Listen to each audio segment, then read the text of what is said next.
Hi, I'm JD Rosales and I'm the founder and CEO of JD Foods. JD Foods ang nagmamanufacture ng mga sauces na nakikita nyo rito. And we also distribute mga powder seasoning, breading, and condiments na magagamit mo sa inyong negosyo.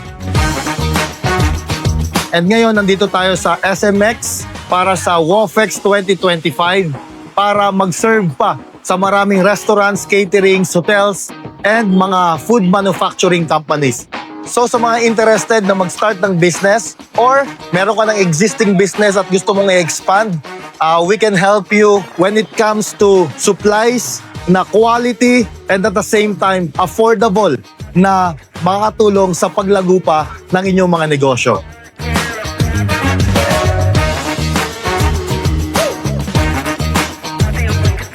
We also offer distributorship sa mga gustong magdala ng mga products natin sa provinces, and pwede rin tayong mag-customize ng flavor. Kung meron kayong formulation or lasa na gusto nyong ma-achieve, pwede namin niyang gawin para lang sa'yo.